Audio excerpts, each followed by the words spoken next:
I'm gonna say a few things and we're gonna invite our panelists up to share. We're going to talk until about 11, and then we wanna leave time for question and answers. And so we'll finish up 11:30 sharp. Unless we run out of questions, we'll finish up earlier. Again, feel free to introduce yourselves to our education partners. And I wanna ask you, you came today to listen and to talk about living proactively as seniors. So I just wanna get a little bit of a feel for myself and our panelists, what kind of questions you have today. Maybe did you come for a specific reason, or, yeah, Mr. George? The reason I came is information. I need information to plan for tomorrow. Okay, yeah. Is there anything specific information? Well, retirement living, different types of retirement living perhaps? Different types, issues that can arise. You know, which way do I want to go? Who's gonna do what? As my wife and I are aging, things aren't working the way they used to. Absolutely, yeah. So it's like, what do we do about it? Okay, so here for information, start to put the pieces of the puzzle together. Who do you need to have on your team? Yeah. Very much the educational partners in the room I'm finding are very much that those people that I want to have on my phone and to be able to call and ask those questions to kind of, it is a puzzle and it takes time to really put all those pieces together. So thanks for being here, George. Yes, Ms. Ann. I'm here for much the same reason. I want the information about our options, and so I've found from experience with my parents and my husband's parents that if there's an emergency situation and you need to find assisted living, for example, it's hard. But yet I kind of keep my head in the sand about a lot of things, and it's like, well, someday I need to find out where could I go around here? What are waiting lists? What is it going to cost? What are we going to do? And I was interested in, I guess it's the next one that talks about aging in place, because we really hope to not have to leave our home and our neighborhood, but it is beginning to be more difficult to handle. So I just want to get more information so that we can get through that process without, hopefully without waiting until we have an emergency. And so I think that's real important. I think when we have family members or friends that have experienced a crisis situation, that informs us in a way that I want to have that plan B. Mm-hmm. We're gonna talk over the year in our seminar series a lot about aging in place, and we're gonna hear from different people because different perspectives help us to get the picture that we want to have. But I am learning, I already want to start working on that plan B, the what ifs, so that I have choices to make. So I'm glad you're here, thank you. Other thoughts? I was just curious about the possibility, if you're gonna talk about the possibility of staying at home with healthcare people coming in for the whole term, and how much does your long-term care insurance, are they cover any of that? Is that something that Medicare covers? And I mean, I'm trying to figure out the cost over going to a senior living home because they're so expensive. Absolutely. And then if you go to one that doesn't have nursing, and then you have to transfer to another place, if you can do it at home with help coming in, because I have a friend who's going through that now, and she's got help coming in that she says they're just wonderful, and that's her plan, is to stay there the whole time. We may cover some of that today, a little bit of that, but there are some specific seminars where we address that in more in depth, where the panelists will be a variety of healthcare professionals that can dig into that a little bit more. But we're going to talk about it a little bit today. Is that on the calendar for here? That calendar that's for next month, aging in place. Yeah. There is, the website, Your Silver Journey, has the rest of the year in there, Okay. and it will go in more in depth. I'm in the same position as this Judy. Good. I'm Judy too. I'm Judy too. Yeah, Thanks, Judy. I'm the same, have the same questions that she Yes. just, Yes, aging in place with support versus a community that has those types of options as well. Good, thank you. All right, let's go ahead and get started. I wanted to read to you before our panelists come up a few stats I found over the weekend. And you know how it is, the internet has two speeds. It's either too basic or too overwhelming. So we're gonna try to cut through some of that clutter today. I have 4 or 5 stats I'll read to you. 70% of people over 65 need some type of long-term care services during their lifetime. And that came from the US Department of Health and Human Services. 1 in 10 older adults have a clear plan for retirement living. 1 in 10. And that's kind of why we're all here. We're all here to start putting together some of those plans. I thought it was interesting that what we're all learning in the senior care industry services is that by 2030, 1 in 5 people will be 65. That's a lot of competition for some of those communities. Healthcare workers. It's a lot of competition for everything at that.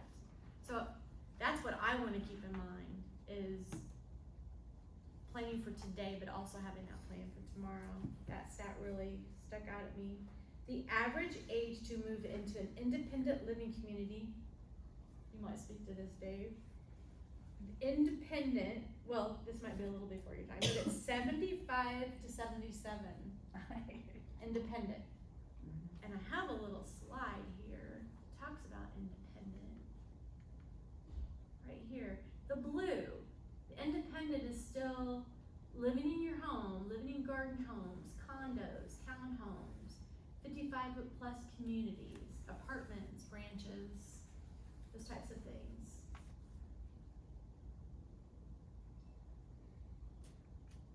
Go back up here. And then the average age for assisted living is 84. Is that right? Yeah, it's probably about the average Yeah. age, yeah. wow. And assisted living is when we start to need more help. Can you speak to that just Yeah, I mean, they're there to keep you independent, but you need a little bit of assistance with activities of daily living. So bathing, dressing, toileting, medication management, that's what assisted living, and meals, housekeeping, transportation. And if I could, if you don't mind if I, Please. contribute, in the other slide that you had up, you also have in the red right next to that in the independent living in the communities, that, that age, kinda 80 to 84, or even older, is sometimes where people will move into, a retirement community. You don't really need the assistance yet, but you just, want, even more of a low maintenance lifestyle. I call it living on the cruise ship. You've got all the luxuries, but none of the hassles.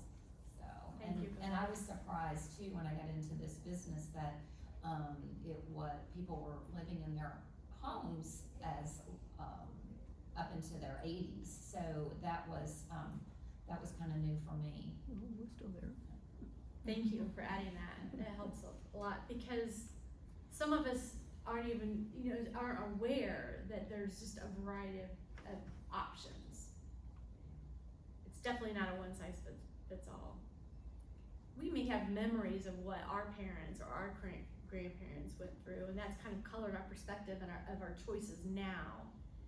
But I've been touring different communities, and it's been interesting. All right, here's another one.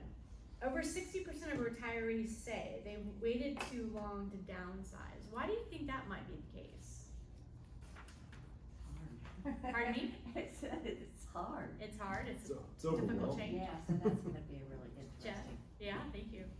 You start Pride and downsizing your sentimentality. mortality. And pride and sentimentality, and comfort, yes. Mike, you said something back there. I was just saying, it's really overwhelming It for a lot of the, everything that you touch has a memory with it, and sentiment that's associated with it, so. Most seniors who move into retirement communities say they wish they had done it sooner. That's by a senior housing survey.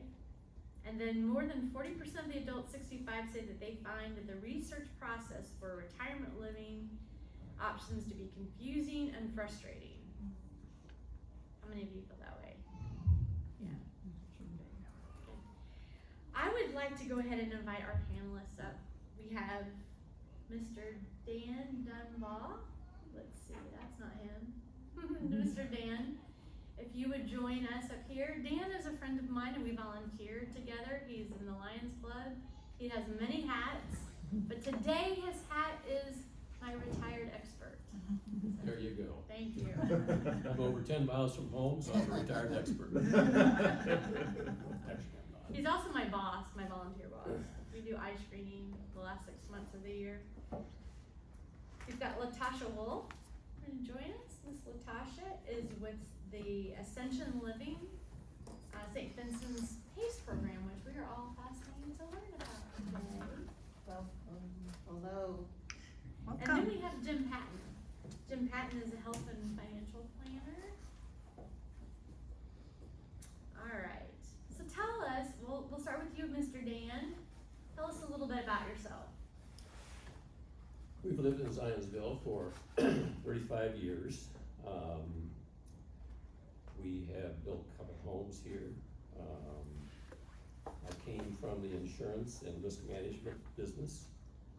And I was telling Leanne, from an appropriate standpoint, one of my specialties was long-term care. Not in the sense of insurance, but in the sense of facilities. So it's my distinct pleasure to visit nursing homes all over the United States for about 30 years. And we provided risk management capabilities and safety issues for all those, good morning. For all of those facilities. So we learned a lot of things, and the one thing I took away from that was that it's a terribly difficult industry with lots of challenges, and God bless them for what they do day in and day out. But the second thing I took away from it was that industry is pretty well beat up by the political side of life, the funding side of life, and finding the facility that you really can call home and feel comfortable in is a monumental task in today's world. So that was one of the issues that drove me to early planning, also away from the aging in place concept. And I'll talk more about that later. But anyhow, that's a little bit of my background, and Leanne and I, we work on a project for the Lions Club where we vision screen 20,000 kids with a lot of volunteers helps in the city of Indianapolis. So it keeps us pretty busy at this point. That's where we get our kid fix. That's kid fix. Yeah. We have Miss Latasha Wolf. Tell us a little bit about you. Hello, everyone.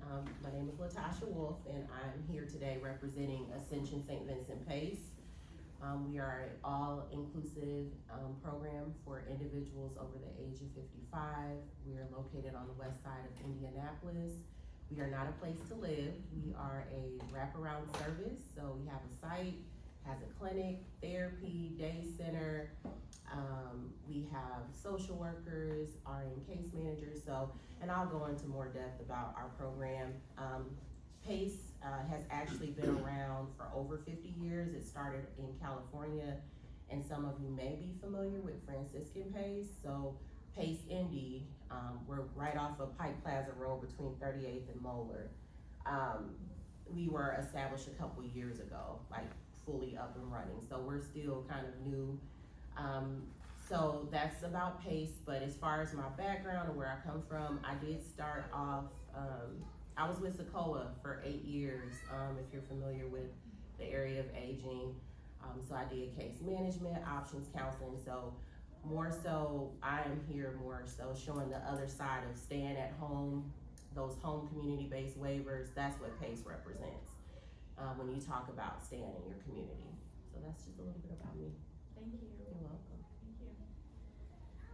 James, Okay. Jim, tell us a little bit about you. A little bit about me. I'm a Hoosier native, grew up in Valpo, then went to Purdue, born at a very early age, and did 12 years in the active Army, and then another 18 years in the Army Reserve, 17 years in the banking world until Bank One liberated me after Bank One stock went from 60 to 28, and they didn't love me so much anymore. And then went out on my own doing HR consulting, business coaching, and then about 11 years ago now, ended up in the financial services world and doing financial planning, and now I'm really focused more on insurance stuff, life, disability, Obamacare, Medicare, long-term care, and annuities. I don't know why I'm doing a retirement thing, because my intention is never to retire. Even though my wife thinks I should. But I'm gonna keep doing it till it quits being fun, and I'll find something else to do. Thank you. Thank you. So we're gonna talk a little bit about, as I mentioned, deciding when it's time. So we're gonna spend some time with Dan.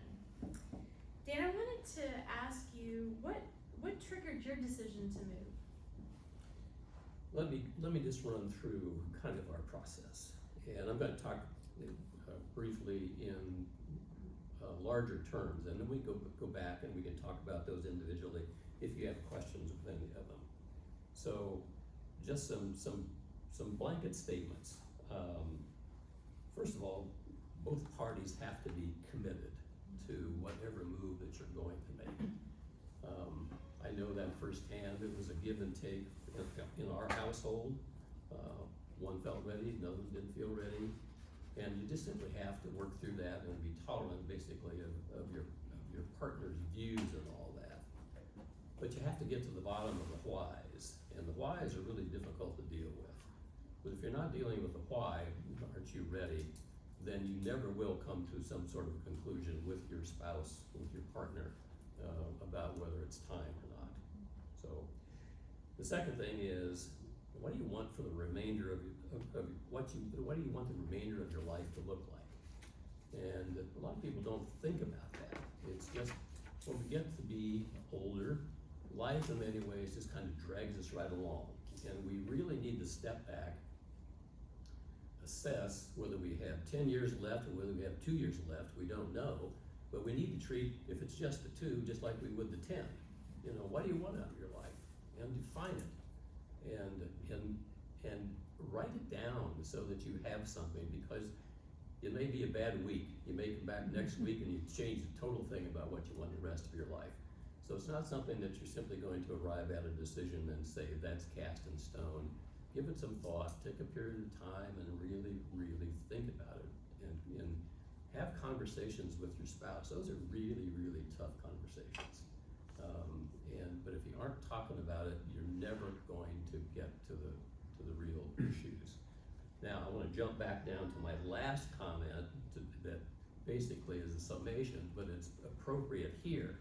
My last comment is start early, develop a plan, define your personal environment. Now, let me speak to defining your personal environment. And I am really strange and aggressive about this. My wife thinks I'm crazy. But environment to me is very important. And environment is a broad description of a lot of different things. It just isn't the outside world. It's how you live, it's what you like. Do you like the sun in your face in the morning? Do you like the sun in your face in the evening? Everything that makes you tick and makes you mentally positive is something that you've got to define, because that's what's going to keep you living a lot longer. It's going to keep you happy. happy in your later life, and it's going to provide a real nice bond between your partner and your spouse about how you're going to approach the next segment of your life. So for me, it's a big deal, and I think if you haven't thought about it, it's a big deal for you also, you just haven't discovered it yet. And boil it all down, it's kind of like, you know, what makes you happy. Define happy, you know, we can go any place with defining happy, but I think it's really an important issue.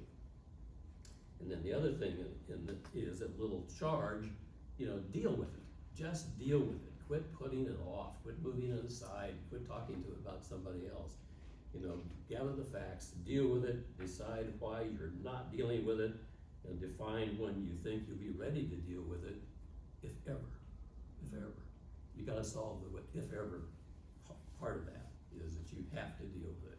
Let me give you a couple examples. So we just went through all this, we being my wife and I. So,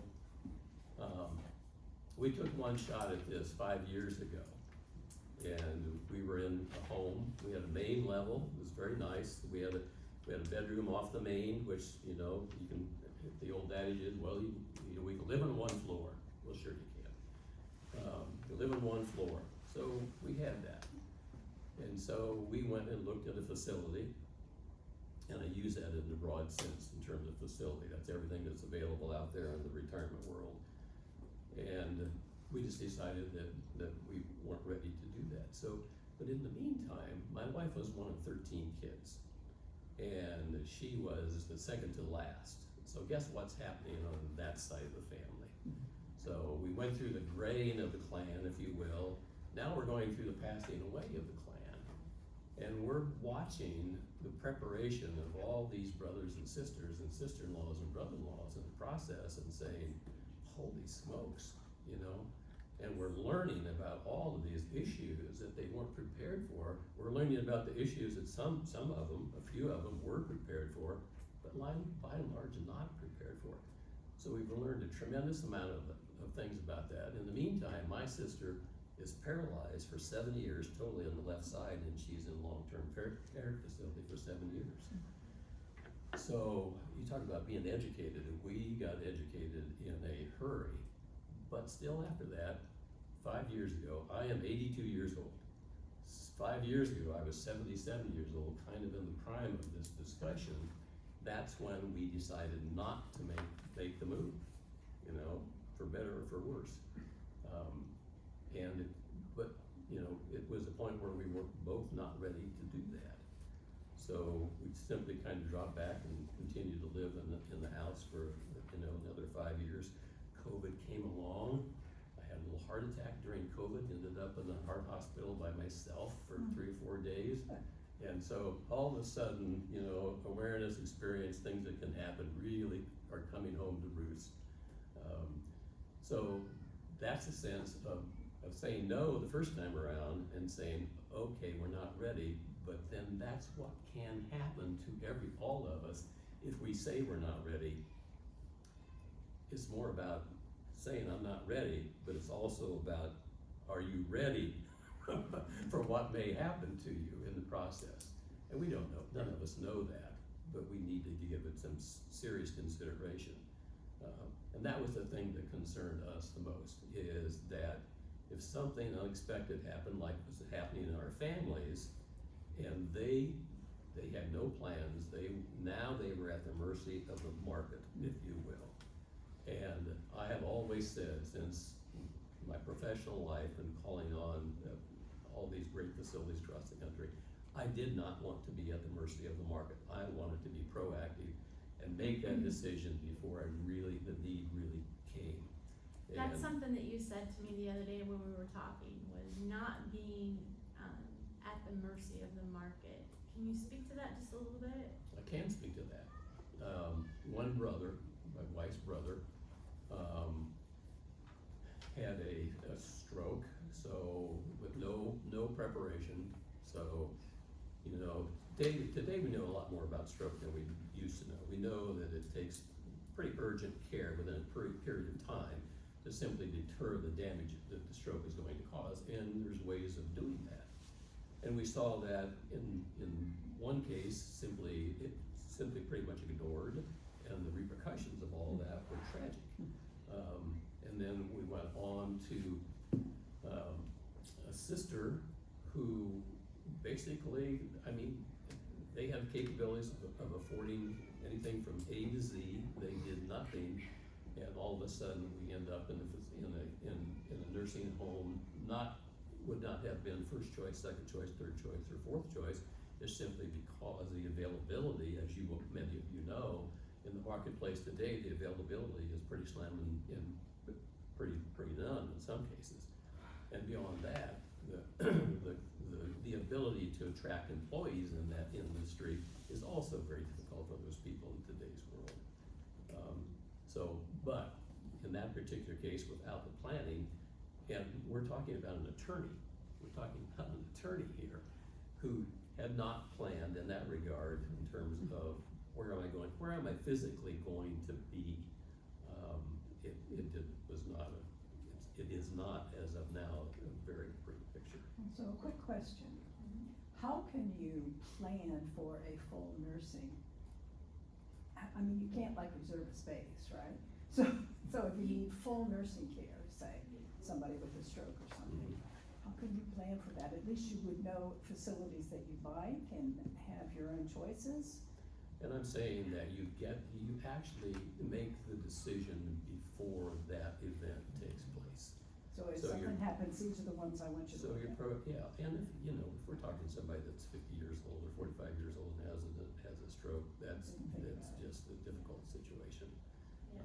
But if you're thinking about aging and you're thinking about, what you should be doing for yourself or your parents or something like that, then you need to crank that up and get moving on it, because the downside of the aging process, your odds diminish as the older you get. That's all I'm saying in a case like that. Yeah, delaying gives you fewer choices. I just wanna ask Dave a quick question. Can you speak to that? Cause you are assisted living locators. How do we plan for that? I think it's knowing, just as Dan was saying, what's out there, what your preferences are. Nothing that I do is in the nursing home world, so I'm more independent assisted living, knowing the difference between assisted living and what a nursing home is, knowing what the costs of those are, and understanding that of what one can do care-wise, what the other one does, is gonna make those decisions a lot easier, and not waiting till it's too long. I mean, that's what I get all the time, is that people don't know the difference, and then it just creates more confusion and stress. We definitely wanna spend some Yeah. time really digging in, maybe one whole seminar on all the differences that there are. John? I just wanted to build on Dan's, advice about really talking to your spouse about how you want things to look. Also include your children in those conversations, and maybe after you and your spouse have kind of decided what you want that to look like. But then let your children know what your plans are, what your expectations are, how you want things to be handled, because they're gonna be hopefully a tremendous resource for you, and may have to be helping make some decisions in some of those crisis modes, and they need to have a real clear understanding of what you want and what you're expecting. I remember going through a Bible study in my early 20s with my husband, and it was like a marriage builder class where you had to design what your ideal house would look like. I mean, I think this was at Eagle Church, so boy, my plans looked a lot different from his plans.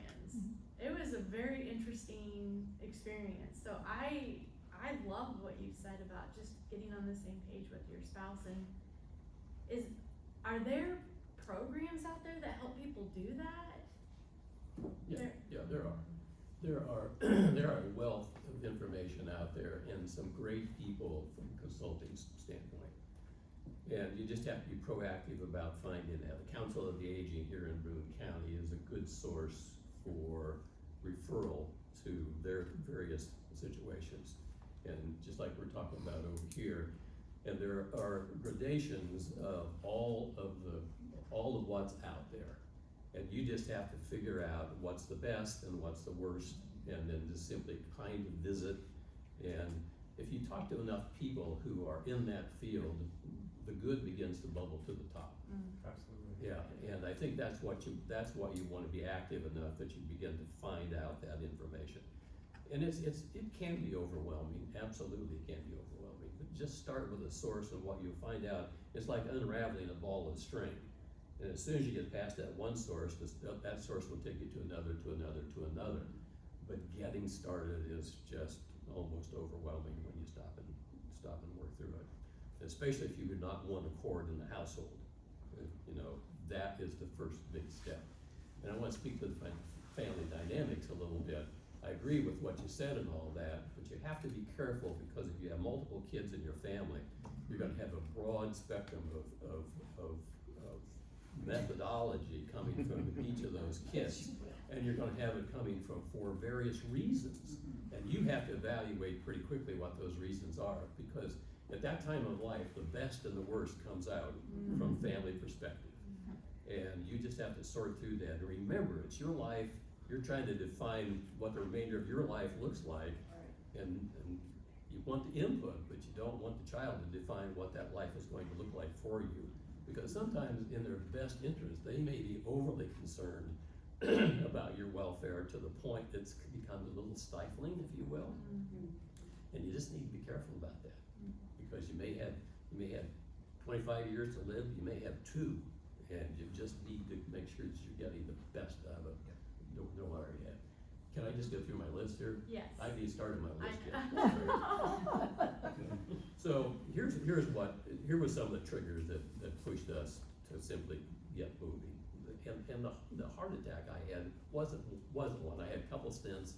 I felt great going in, I felt great coming back out, I feel great now. So, but aging was the big one, obviously. Declining mobility is a big one. I don't care if you're on the main floor, you still have steps. It's gonna limit what you do from a practicality standpoint, it's gonna limit what you do from an enjoyment standpoint. So you wanna put you in an environment, put you in some place in an environment where you can continue to do the things that you do enjoy, or at least supplement and replace those things with other things that you enjoy that you're physically capable of doing at the moment. And those are all out there. You just have to be a little creative in terms of how you restructure your life to find those little snippets of joy. The housing market did it. That was one of the things that pushed us over the edge from a financial standpoint. It was a time to move on. The resale was great. There was financial considerations, big time, that was involved in all this. Home maintenance issues, becomes more and more difficult. The key for me was, though, not the fact that it became more difficult or not, where was my interest level in the home maintenance and then the things outside that I used to really enjoy doing. And as I aged, I found out that even though I could do it, I really didn't like to do it all that much suddenly. So, the timing, the boomer market is right behind, it's literally here now. It's on our doorstep, knocking on our doorstep. So don't wait around a lot, because the situation from a capacity standpoint, even though they're building, I don't think is going to get much better. That's gonna be a very competitive market. It's gonna be a market that's filled with people who are looking. So, as I said down here in my conclusion, deal with it, get moving, figure out what you gotta do. Availability, family dynamics, I talked about those a little bit. Personal interest. If you never defined your personal interest, define your personal interest and make sure that you're going to be able to capture some of those personal interests in wherever you end up, because that's what's gonna drive your happiness, and that's what's gonna drive your good health. If you're not happy, it corresponds directly to what you're gonna feel like from a health perspective. And then the other thing, going back to a little bit what we're gonna talk about here, is the current state of health care, specifically senior care, what's going on inside senior care, and also what's going on inside Medicare, and also what's going on inside Medicaid, for example, in today's world. And all that is a bouncing rubber ball that who knows where it's all going to end up and what's going on today. So, okay.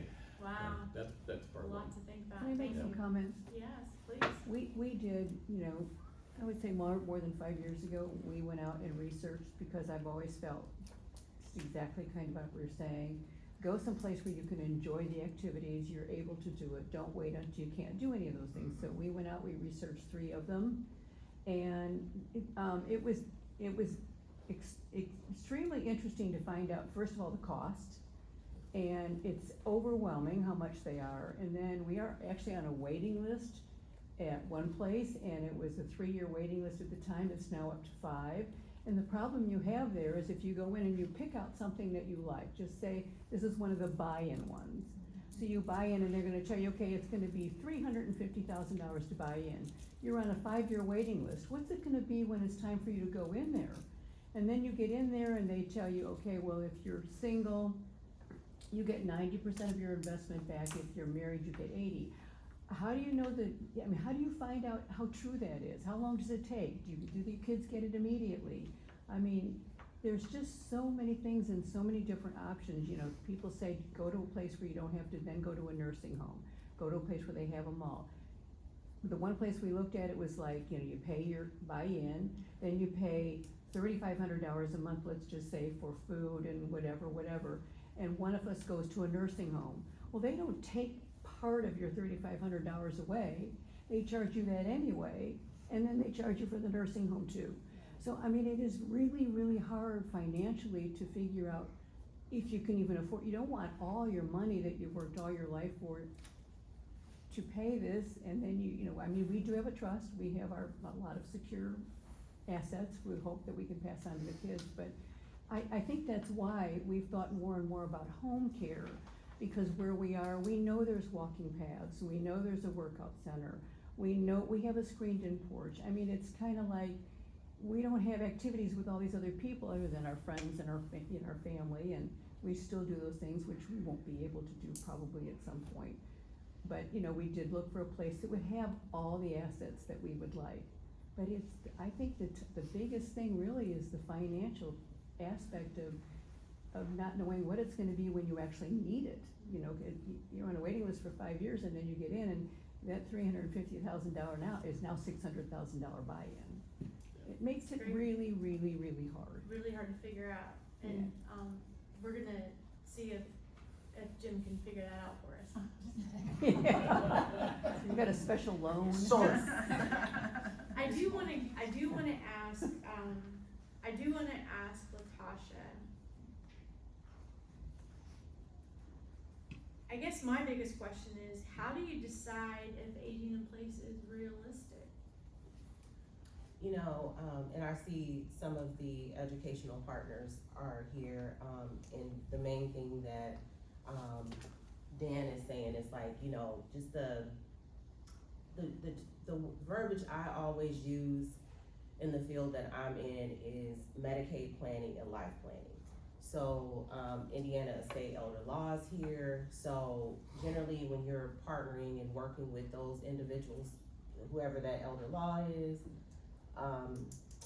they're out of Fishers, and it's a nursing team. It was a nurse, she started, but so there's you really do need to work with those individuals to look at that financial piece and what that looks like for you. When it comes to Ascension St. Vincent Pace, as well as the Pathways waiver and health and wellness waiver, a lot of people are in those situations that you speak of. They're like, how do I afford or pay for this? And so programs were designed like the home community-based waivers for people to Medicaid plan. And so yes, you can protect your assets, but then there is the funding through the Division of Aging, the Bureau of Developmental Disabilities, to help someone to stay in their home with the support of those services. You would still be responsible for your housing, your amenities, but the home care would come to you. With PACE, what's different about, we are a waiver as well. We do offer private pay, whereas we actually, it's just all inclusive. So if you're trying to stay in your home, you get a primary care doctor, you get the CNAs to come into your home, you get the therapy. We don't have any caps, so we are an insurance, we're basically an insurance company too. So to answer your question, it's just, it comes down to who are you working with, financially to help you to financially plan and to see what that looks like for you We have been working with with an elder law attorney, elder law, yeah. and we're very, we're very pleased with that, with how they've helped us. But then again, the other question I have, I guess, is, and probably nobody can answer this, what's the status of Medicaid anymore? I mean, it's scary to read the paper. I know, but that's been going on, yes, there's a lot going on right now, but Medicaid has always been evaluated and assessed and chopped down, just like our educational funding. Can I answer that? I don't think I there's don't a think clear anybody can. answer, but the Older Americans Act was put in place to prepare people to stay in the community. It is more affordable for you to stay in the community. When I say the community, I'm saying your home Right. versus a nursing home. That's what I was gonna ask. Yeah, but yes, when those times come, yes, you have to get with someone like assisted living locators to look at those other options because you're getting to a point where your needs are higher. So yeah, the state of Medicaid, I try to be optimistic. I think that's the best way, cause we don't have any control or say, but the one thing you do have control over, you have options, you can do planning. So this is the one thing I wanna say about the elder law. You're working with the elder law attorney, but there's places like, that I can speak of, like Dillman and Owen. They have Etna Roche, and she does like the life planning. So she's working hand in hand with the attorney, and the paralegals, and that's important. I think, I don't have my mother passed in 2020, but my father is here. And so I have like a 86-year-old uncle. My father the other day called me and I said, we need to get with an elder law attorney, but also what does he want? And so that's where that life planner or however their model is designed at the elder law attorneys is set up to kind of walk you through that financial piece. So I don't know, she may wanna speak to some of that, cause I'm not an elder law attorney, and I don't do life planning, but. Had you thought about that, or are you having thoughts back there, Kayla, about the Yeah, life well, I planning? mean, yeah, with the elder law piece, we have a Medicaid specialist, her name is Lisa Burrs, so she's been with us in the field for 10+ years at this point. So as far as, kind of determining Medicaid, then we have someone that you can kind of speak with and kind of walk you through that process to, like you said, exactly, kind of going through that process to kind of evaluate where you are and what you're needing. And then we specifically do have an asset protection trust, which I know you mentioned you have one, maybe Yeah, elsewhere. we are with you guys, so. Yeah. Right. So then that's, that's kind of perfect, but if you were ever needing to kind of just, say, hey, we need to kind of reevaluate some things, or we have a different goal in mind now, then you can come back and see us so that we can make sure you have everything squared away and that your assets are protected, so that way you could apply for Medicaid. I just wanna ask you real quick about your financial planner. Are they partnering with your elder law attorney as well? It seems like Well, they're, I mean, the financial planner that we have, they're not partnering with them, but No. they know about our trust. They know about all, what we've set aside and, how we have, and then they kind of try to help us make decisions on, how to, maintain our living and be prepared for later on, yeah. I just find that it's just those two working together, I mean, all the partners working together, it takes a village to figure all that out. A little financial and historical perspective on this whole thing. Long-term care has had its ups and downs in terms of financial liability as far as the provider goes. But if you started with long-term care some years ago, then you're probably, that's a nice piece that you have been ahead of the game, and you probably have something there that's become even more valuable as you age. And if you've worked your way through the ups and downs of the insurance side of that whole mess, then you're probably in pretty good shape. But we viewed that as necessary years ago. We also viewed the investment in our home, for example, basically as when we got ready to move, it was basically gonna be almost a transfer of assets. Right. Because you're basically, if your home is paid off, you're basically trading the value of that home for whatever the asset is that you're going to move into is going to cost. And then if you've done the profit and loss side of a comparison of expenses, that what we found was that traditionally you can reduce your expenses that you're paying for your dwelling now fairly considerably, and show that as a fairly significant plus in support of the move. So you're gonna save things that you're gonna save your taxes, you're gonna save, if you're amortizing roof repairs, you're amortizing other repairs on the home, if you're looking at what your monthly costs are, lawn maintenance, landscape maintenance, on and on it goes.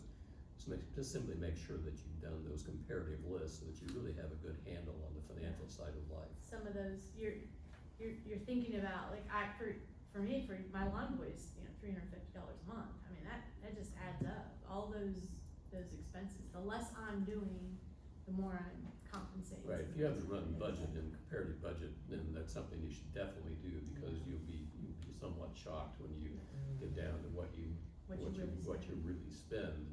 Well, And one of the that other pro- things we found out though was at these places, I mean, if you both are active and you both still have cars, you have to pay to park, and it's expensive. I mean, one place was $15,000 for one parking place. I mean, these are things I don't think people think about, you wanna go there, you wanna both have your own little car and run around, and I don't think people understand that, I mean. And Well, I think that's that's- adding up too, yeah. I think that's why we said, you just have to explore options, I mean, it's. Oh, it's, like I said, we went to 3 and we Yeah. kinda ran into basically the same, they were all trended all the way down. I mean, if you start up here for, independent, you go to assisting, you go to healthcare. Yeah. Right. To address one of your other questions, one of the things you need to ask is basically what their financial rating is. And I can tell you that a lot of people that you're talking to in the places that you're going, they don't even know what a financial rating is. They have no idea who Moody's is, they have no idea who Fitch is, and on the beat goes. But if they haven't given you a full prospectus, which they're required to do, and the prospectus will be about that thick, then you don't have all the information. We went to a seminar that we actually did too, it was a video conference during, COVID, and it was all about these different, nursing homes and how they are financed, and where they get their money and what their stability is. And we were told that if we wanted to get into a deeper conversation, we could contact one of them, which we did. And he told us that the one nursing home that we looked at was the best rated, highly rated, they always pass the healthcare thing at the highest in the state.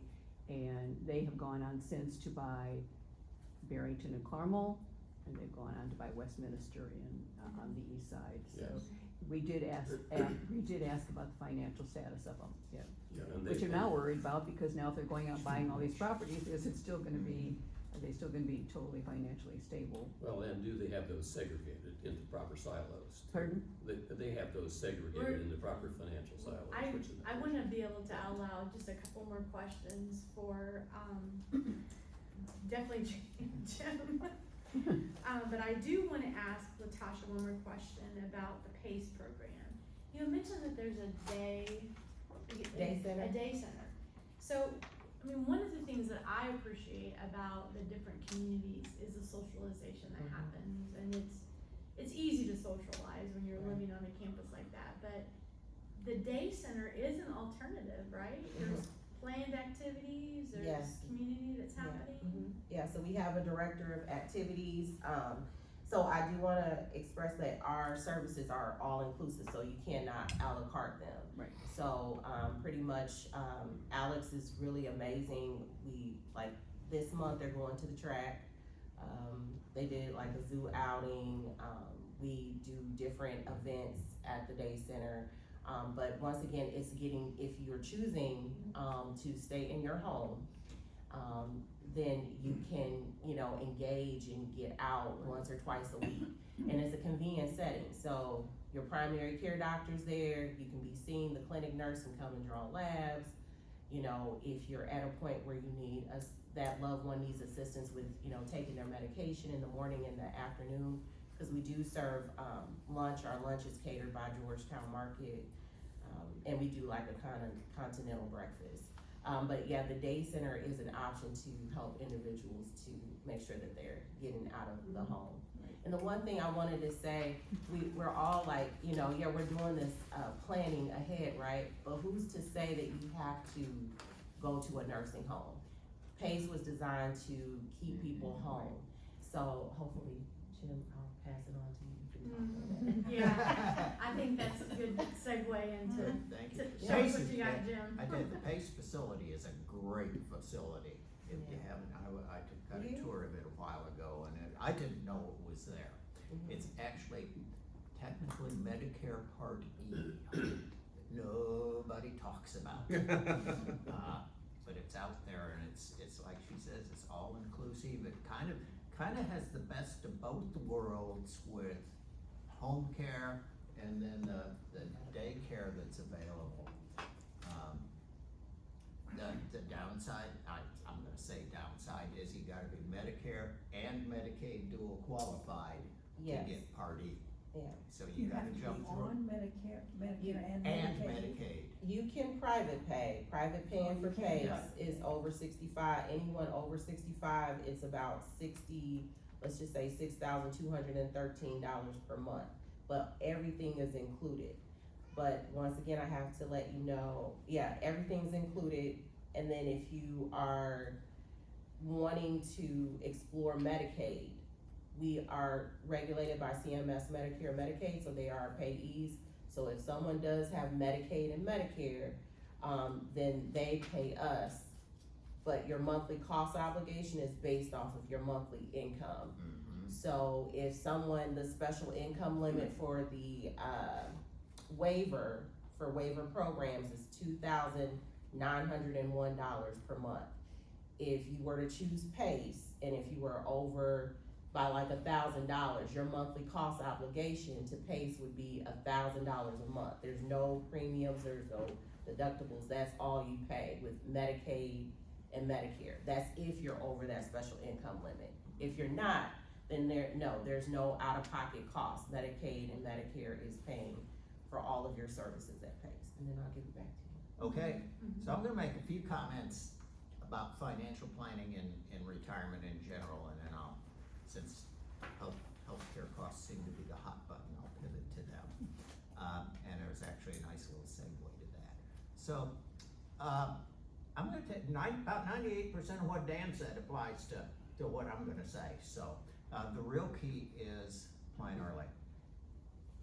I think we've heard that a zillion times. I think, Leanne, you threw out the number that 1 in 10 have financial plans for retirement. So there's 9 out of 10 that are just winging it. And folks come in and, I can't tell you how many people I work with who they walk in the door and says, well, and so it's May now, we wanted to retire at the end of the year. I just say, good luck with that. Cause what folks don't realize is that all the rules change, all the financial rules change when you retire. There are 2 phases to your financial lifetime. There's what we call the accumulation phase, which is while you're working, you're contributing to your 401k, you're building your retirement things, maybe in an IRAs and Roths or maybe some brokerage accounts. And then one day you decide to retire and you flip the switch into the distribution phase, and all the rules change. Because as you were in the accumulation phase, your income was building your assets. Once you flip over to the distribution phase, your assets are determining your income. Volatility in the market is your friend when you're in the accumulation phase, because if the market goes down, then you get to the advantage of buying and coming on the way back up. In the distribution phase, we've got this thing that is way too complicated to talk about this morning called sequence of returns risk. That if you happen to retire when the market's down 10-15%, you have to sell more shares and you never really make that back. The other major thing that nobody said anything about today, well, Dan's kind of addressed this, when, say you retire at 65, just pull that arbitrary number out of the air, cause that's what we use, just as an arbitrary number. If you retire at 65, you don't know how long you're gonna live, you know, and then the question becomes, how are you gonna plan your retirement income from those assets? How long are you gonna, so you start to make planned distributions from those assets, and you run out of assets at 85 and you live to 95, what do you do for those last 10 years? And so that's just kind of general income planning. I would say if you're looking for a financial planner, there are some special designations for retirement planning specialists. My experience is that, this may be an overstatement, the vast majority of financial planners or people who call themselves financial planners that I've run, or financial advisor or whatever, I believe that the CFP, Chartered Financial Consultant, those are really good designations to look for because they've been well educated. There's been some retirement income planning in theirs. There's a designate, I think it's RICP or RIPC, Retirement Income Planning Consultant. That find one with that. The other thing I would say is Jim Patton's personal opinion, okay, that for what it's worth.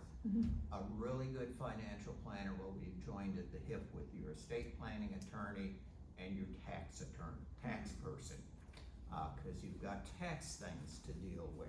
Cause you've been merrily chucking money into your 401k and your IRAs, and all of a sudden you hit the distribution phase, and remember, let me ask you a question. What do you get when you shove the two words "the" and IRS together? Theirs. Oh, wow. And when you get to the distribution phase, the rules are all set there for the IRS to get theirs. Because remember, everybody's merrily happy because they've been taking those tax deferments all this time. Well, once you hit the distribution phase, IRS, that was 100%, unless it's been in a Roth IRA, it's 100% ordinary income. And then you get to 73 and you get to take retired minimum distributions, whether you want them or not. And you gotta figure out what to do with them. And think how that could shorten the life of your portfolio. And as your financial planner was calculating how much your retirement income, did he or she take into consideration what happens when that gets to 73 and starts maybe multiplying significantly how much income you've gotta take, and what's that gonna do to the longevity of your portfolio? And then when you're out of money, you're out, because it is the distribution phase after all. So, and something to think about, and this is the way I used to like to do retirement planning, is and we talked about this, I'm supposed to be talking about budgeting, but we've made it bigger than that. And Dan kinda hinted at this. Look at your money in 2 or 3 different buckets. You know, you should have figure out what, and this is hard. You know, growing old is not for sissies. Figure out what your fixed expenses are be. What are the bills you've gotta pay every month? And then take your portfolio and allocate some of that portfolio to stuff that's gonna generate guaranteed income for you. And you know, this is also stuff that's actually outside of your portfolio. This gets into your pension and your Social Security as guaranteed income. And if you can, tailor your guaranteed income so that it at least covers your fixed expenses. So you don't have to worry about paying the bills during the month. And then everything over and above that's for taking cruises and maybe for making the house better to stay in for home care. Maybe you gotta do some renovations for that. And then look at some other buckets, you know, leave some money for your fun money for going on cruises and that. So look at those three kind of buckets for general retirement income planning. And again, you know, when's the best time to plant? To do that, like somebody once told me, says the two best times to plant a tree is 20 years ago, cause you've got shade today from it, and today, if you haven't planted the tree already. So if you haven't already, start planting. And a vital part, we've hinted at it, I don't think anybody's come out and said it, Dan might have had that buried in there. Two things in the retirement plan need to be your allocations for healthcare costs and long-term care costs. Think too, there's 3 phases to retirement, and everybody's gonna go through these at different paces, and then this is gonna this gets kind of squishy in your planning process. First, there's the go-go phase. We retire, and all of a sudden you've got all this time, and you can go on cruises and go out and see the kids in Arizona or California every time you turn around and get a wild hair and decide, I just wanna go do this. Then after a while that wears off and you go into the slow go phase, where you start to say, oh, I think I'll just stay at the house today. And then you get to the no-go phase. We've been spending a lot of time talking about the no-go phase already this morning. But you know, again, it amazes me how many people come in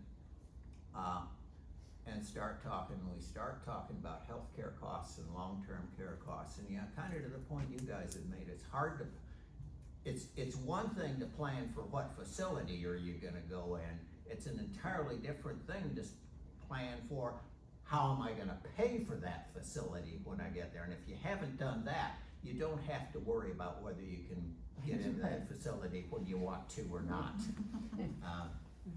So let's talk for a couple of minutes about that. Let's talk about healthcare, because one of the things that surprises me, this should be obvious with all the advertising that goes on there. People come to me and they're maybe 67, 70. Oh, Social Security planning, that should be built in there too, because you gotta answer the question of, you know, am I gonna take early retirement? And Jeff, you might be the only one in here worried about taking retirement before full retirement.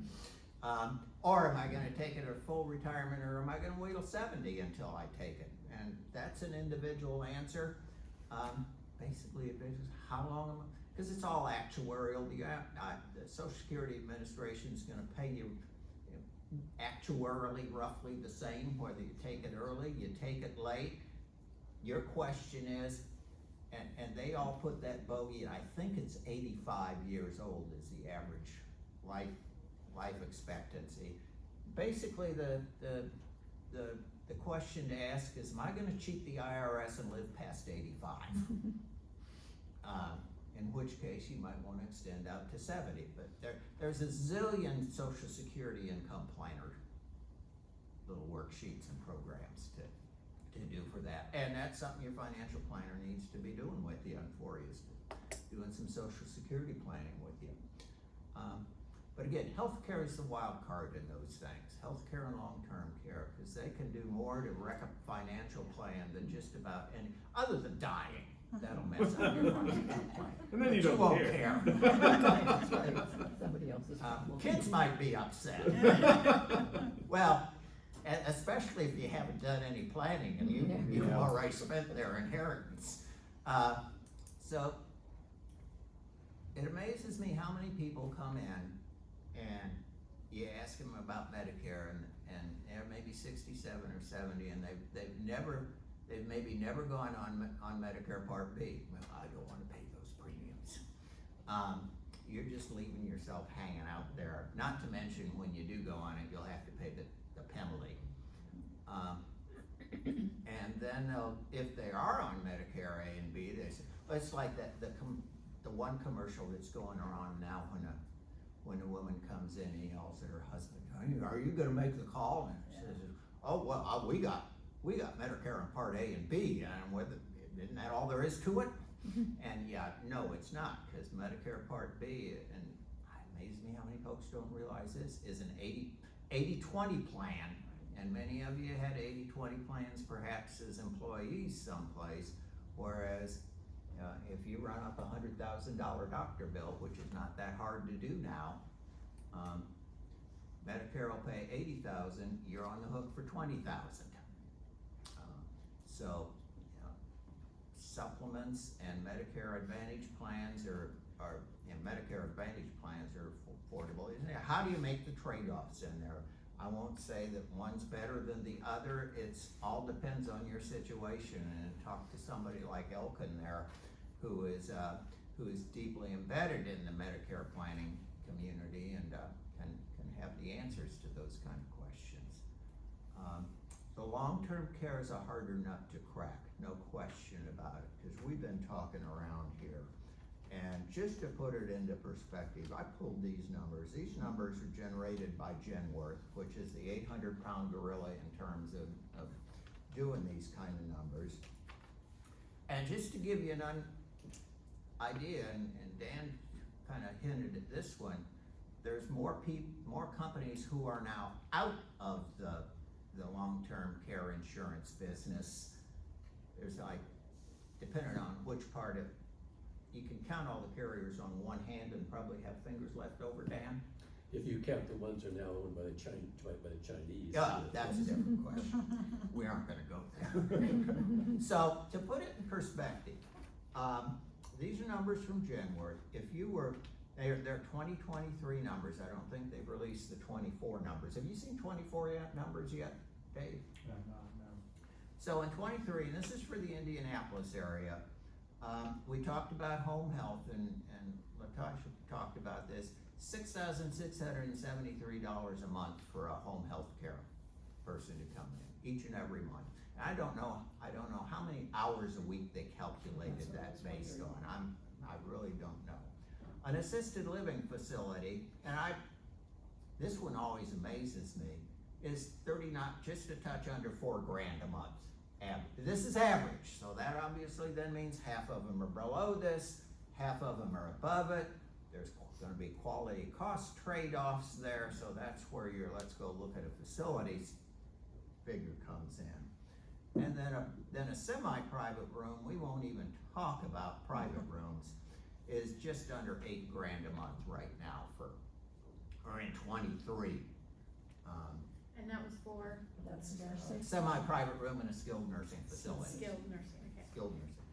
Now, fast forward 25 years. So we talked about the average age of going into assisted living, and I think I've heard the average age for a skilled nursing facility is somewhere around 85. Yes. Let's say you were 60 years old in 23 and you were looking at going into a skilled nursing facility, and if you had to in 85 or in 25 years or doing any of this, that'd be 85, that'd be 2048.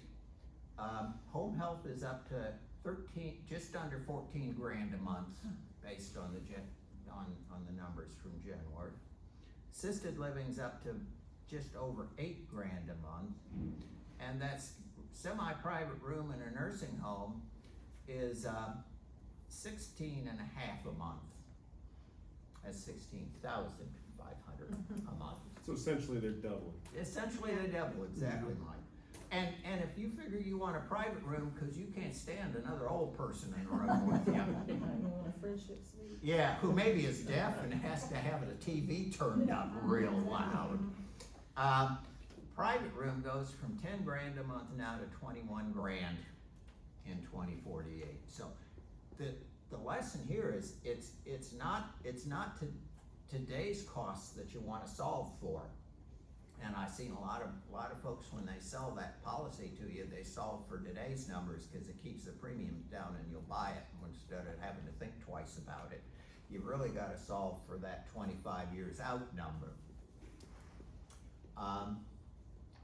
So that's the nuts you got to crack on that. Leanne, could you flip back up that yeah. senior living options or long-term care I'm options so thing? glad you find this valuable. Yeah. So, kind of the interesting piece here is look at how. So again, we've been talking about how are you going to pay for this? So, independent living community, you're on your own. And if you're doing home care, that's gonna be, you count your house an independent living community. I don't know about anybody else, but I can't read that. It's, Yeah. yeah, All it's them, really it's hard. I appreciate that. I mean, I That's- was wondering if it was me Yeah. or. No, Maybe we no. could turn off Okay. the first I'm page. just curious. And actually, Dave has really. Oh, there you go. He It's has some better. good information on him. Okay, so that's totally private pay. You know, assisted living, you know, private pay, again, here we're talking some Medicaid waiver. Medicaid waiver, I think I can safely say is a mess right now. What's the waiting list on Medicaid waiver now, Latasha? They are activating some people, but they actually have a online portal to check your status online for the health and wellness or the pathways waiver. Yeah, so, Last You time I got it. heard, Jim, it was about 2 years. that's what I thought Yeah. it was about. Well, okay. I understand that. Uh, Enough said about Medicaid and this Yeah, current it state. can be 2 years, but Um, they are activating people off of the list. Right. VA benefits for some services. Now, I work a lot in the veteran community, don't count on the VA for that. Yep. Now we get it, and I'm gonna put memory care and skilled nursing in the same bucket. You know, this one says predominantly Medicare. That's a fallacy that a lot of people, because Medicare really does not pay for long-term care. They pay for a grand whopping 100 days. And that's primarily if you go to the hospital, you go into a nursing home for rehab, they're gonna pay for 100 days of that. But as far as past that 100 days, you're 100% on your own as far as Medicare is concerned. You know, Medicaid, we've already kind of beat that one to death. And the other thing to think about with Medicaid, and we talk about planning, don't forget Medicaid's got we talked about elder law attorneys and trusts. Medicaid's got a 5-year look back. So if you're gonna put money in protect your assets, you gotta protect your assets 5 years before you go into the facility, or Medicaid will claw all of that back. And they can take it from your IRA, right? They can take it from your estate once you die too, if they don't like the way you did it. Yeah, and I think that goes back to the first advice, which is start early. Yeah, Yeah. exactly, Well, exactly. in our trust, we were told that they cannot take the money out of our trust. They can can't take it out of our IRA. can't touch the trust after, After 5 years. after 5 Yeah, after years. 5 years. After 5 years, yeah. Yeah. But prior, I mean, They yeah. got that 5-year look back, but if you only put your money in the trust 3 years No, ago. Yeah. no. Yeah. Yep. And then, on these here, long-term care, would they pay for any of this? I mean, Yes, that's what I thought. absolutely. Yeah, That's why you buy it. that's what Yes, I sir. thought, yeah. That's why you buy it. And then again, you can flip the lights. VA, some people think that the VA will take care of them. The VA sorta can, but they're means tested just like Medicaid. Yep. Yeah. So don't count on that. So that's the whole point of long-term care insurance. And again, the deal with that, and Dan said this pretty well, the sweet spot for long-term care experience is maybe in your 50s and maybe up to about 65. Once you get to 65, it starts getting really expensive. So and I'm not gonna go into my long-term care seminar now. Thank you. But you're welcome, Dan. But again, that's another one. The earlier and that's a trade-off too. The younger you start working on it, the less the premiums are.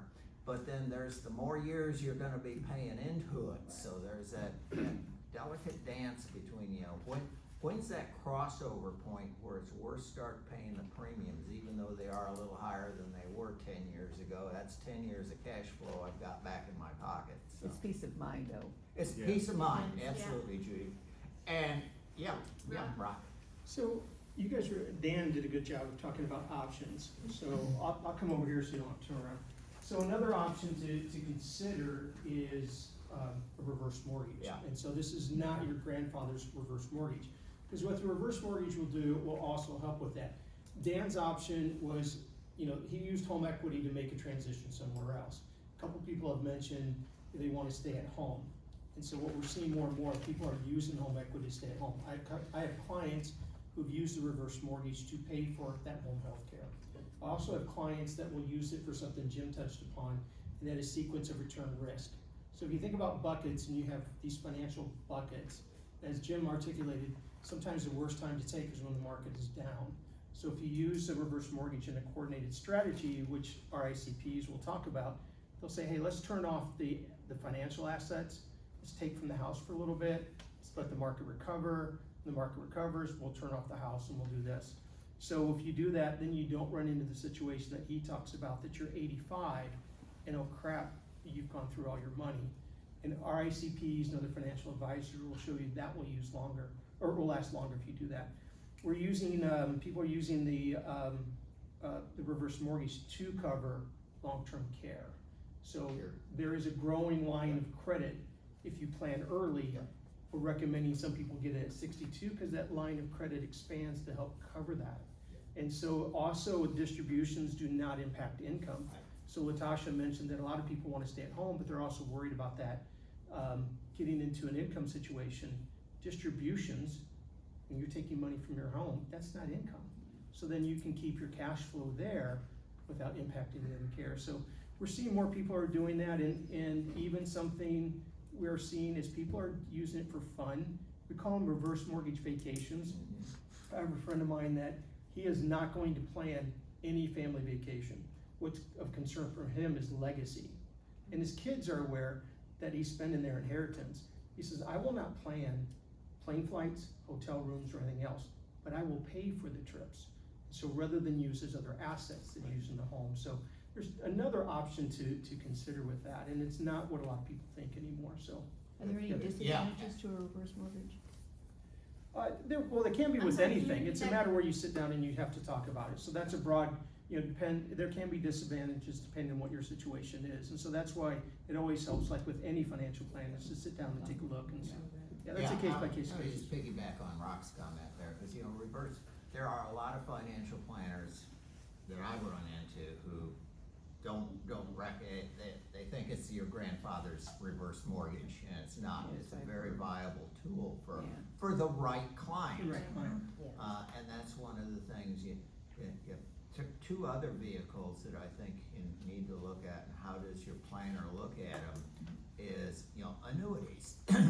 Annuities are a great way to get guaranteed income, because that's really what an annuity is designed to do, is to create guaranteed income. Some financial planners don't like it, because that takes money, you see some of these guys with that, I'll just go ahead and say it, Fisher Investments.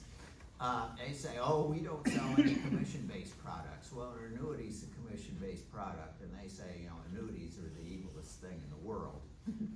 But the right annuity can be a very good way to create guaranteed income. For the financial planner who doesn't take commissions, not so much, because that takes assets under management away from him that he's not getting fee-based on.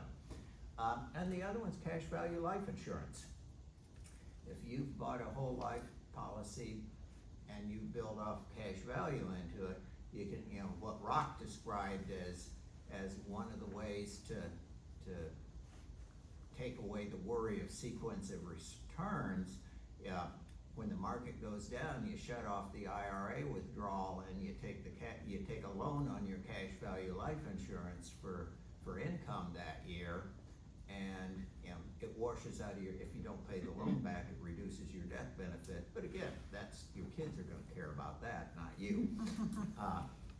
So two other vehicles that, because, Dave Ramsey hates cash value life insurance, but used properly, it's a great tool. He thinks buy term, invest the difference. The problem with buy term, invest the difference is people don't. And then you get into all the volatility issues with that. I was gonna say something else, it was brilliant too. It was the answer to all. If anybody has any questions while you're thinking of that. Okay. Because we've taken up all your Q&A time, but we've asked some questions as we've gone throughout. But is there something that we have not touched on that you want to ask? somewhat off topic. Somehow I got on an email list and I said, "Oh, this might be interesting. But you have more sessions to go. How do I make sure I'm on that list to be said?" We will make sure that you're on the list, Yeah. thank you, Alright. yeah. It's hard to tackle all of this in one session. I mean, I can, it's like you don't know what you don't know, and you're learning all that you don't know. And it's so individualized. So if you just wanna have your team around you, like, okay, team, can you help me build a plan Mhm. based on what I've been doing during the accumulation phase. Yeah, You might not have as much as you think. Well, I think, Leanne, that's what we're trying to do as sponsors of this program too. We're trying to build up a network of people where we exchange referrals back and forth to people that you know, like, and trust. So instead of going out on the internet or trying to find something like this to search for it yourself, just call us and we'll refer you out to people that we're working with and help you along with that. Thank you, thanks for that reminder. And I do have to say Leanne is very careful of who her partners are. So they really are the ones that she knows and trusts. Jeff, you had a question? Where's the best place to go to stay on top of Medicaid, Medicare, and Social Security information? Is it the internet? Is it? that's a great question, because there's so much misinformation floating around out there. Correct. Well, Yeah. I spend about 280 hours a year getting recertified on all of it, so if you're working with an agent, that's Yeah, usually the that's, first place that's where I was start. gonna go, find somebody like Mike or me who keeps up with that, and we become your conduit for that kind of information, cause you got better things to do than to keep up with all of that. Well, I've got a CPA brother-in-law that was his favorite. I was telling Dan my story and part of why I'm here, that. CPA will be a good tax guy, not sure he keeps up with the Medicare and Medicaid piece of the world. We had to for family. Okay. So that's, he's not local. Yeah. He's not in Indiana, Yeah. so, Latasha, you were mentioning something. The state health insurance program, SHIP, in Socoa is, they have SHIP certified counselors that can counsel on Medicare and Medicaid as well. And you can call, the local SHIP office. But unless, if you don't have someone on your team, then you can. Yeah. Yeah, I remember what it was, thank you. The other issue with Medicaid is once you go on Medicaid, you get to go to a facility who has a Medicaid bed for you. Yeah, right. They might, and that might be 3 counties over. So that's an issue you have to deal with. And I can, just as a general comment, the thing I hear a lot is the kids will take care of me. That, I can tell you from experience, that works until it doesn't. We had my mother living with us for 2 years, and then one day my wife said, she's gotta go. This is Friday, we gotta have her out Monday, because she'd been doing her 24/7 care, and this was 2009, so that whole home care industry has advanced amazingly since then. And she was in a nursing home by about Thursday, but she had to be on Medicaid. We had to find a place with a Medicaid bed, and I don't know if this is heresy or not, but I'm gonna go ahead and say it. There are definitely 2 levels of care in nursing homes. There's private pay care and there's Medicaid care. Yep. And it's not the nursing home's fault. Right. It's just that they are squeezed so tightly by Medicaid reimbursements that it's gotta be there. I was on a webinar with, I think it was a guy from One America about a month ago, and he was saying, I can't validate this number, but I trust it coming from the guy who was saying it. The standard for staffing private pay is 1 staff to 4 residents. The standard for Medicaid is 1 staff to 16 residents. I'll let you draw your own conclusions Well, from that's the that. difference, I think, when you're talking about the substantial increase in pay for home care, you know who's taking care of your loved one. That is absolutely And right, it's Judy. probably worth the money than, you know, Absolutely. having to, I read it in today's paper or saw something that you could, people are installing cameras Yeah. in their loved Using that one rooms technology. in nursing homes. You have no idea what's going on in there. That's right. My Although sister went over Betsy daily. did install a camera into her mom's, Yeah. community where she could see what was going Yeah. on. Yeah, and even if you get that, I mean, I can't imagine what you'd have to go through to make a complaint. And then what happens to the patient? You know, they complain to us and I'm not, I know it's a lot more expensive to do home care, but again, you know Well, who's there. my mother was, and so we got her into a nursing home, and I'll be brief here. And she was in memory care, and then she had a little mini stroke, and she was in a wheelchair then, and the rules were you gotta be ambulatory, you could use a walker in order to be in memory care, so they shipped her out to what my wife called the general population. And, you know, the care was definitely different there, and we started shopping around for another nursing home, and then when the other nursing home came and did their evaluation as to whether they were gonna take her or not, all of a sudden they put her back in memory care. Yeah, I've heard of that. So, it's a different world, and to your point, Judy, home care is, and the nice thing is, though, the industry is shifting, well, that's really kind of what Pathways is about, and a lot is the Medicaid programs that are moving to move folks to staying in home care. Because again, to your point, you get better care, and oh, by the way, it's a lot cheaper than, and takes the burden off of us taxpayers. Yes. And even the long-term care insurance, you know, almost all of the products now, they didn't 10 years ago, but now they pay for home care. Yeah. My friend's using, two of them have used their long-term care to pay for their home Yeah, care. absolutely. And many of Again, many of those costs that you talked about just aren't sustainable. Oh, absolutely. Yeah. So it's Absolutely. crashing. And we're gonna talk more about, again, we'll keep discovering, what the different options are out there. Cause there's two sides to every story. There's risk, there's pros and cons. Yep. And we just wanna continue to explore those.